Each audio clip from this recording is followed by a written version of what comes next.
On était habitué à avoir deux saisons, saison sèche et saison des pluies, mais on s'est aperçu au fil des années que la saison des pluies pouvait être déclinée en trois saisons. Donc on a la petite saison des pluies qui va de fin novembre à mi-février, le petit été de mars qui va de mi-février à fin mars, et la grande saison des pluies qui va d'avril à juin. Traditionnellement, on avait une saison des pluies qui allait de fin novembre jusqu'à juin. Là, on s'aperçoit qu'entre mi-février et le mois de mars, on a de belles périodes ensoleillées, on a moins de pluie.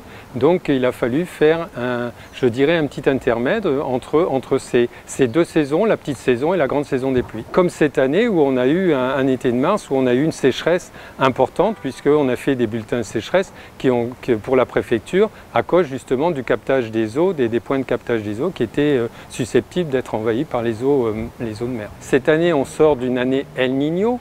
El Niño, c'est quand même un phénomène qui a des répercussions sur le climat en Guyane, puisqu'on a des périodes de sécheresse beaucoup plus importantes et des périodes de pluie qui sont un peu moins longues. Alors la chaleur, elle n'est pas exceptionnelle, elle n'est pas rare non plus.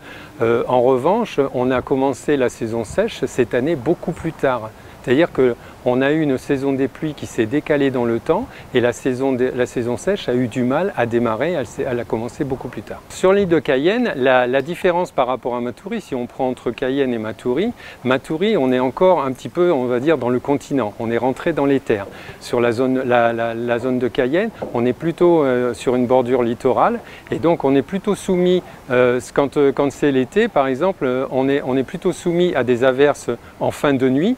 Ce qu'on n'a pas du tout du côté de Maturi. En revanche, à Maturi, l'après-midi et dans la région de Regina Cacao, il y a souvent de gros nuages et des orages qui éclatent. À gérer à la météo, c'est un peu, je dirais, la compréhension du climat sur tout le département.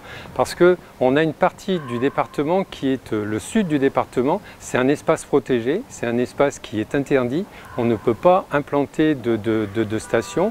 Donc la seule chose maintenant que l'on puisse faire, c'est avec les satellites et faire des estimations avec un logiciel adapté pour pouvoir estimer les pluies qui tombent sur ces parties-là.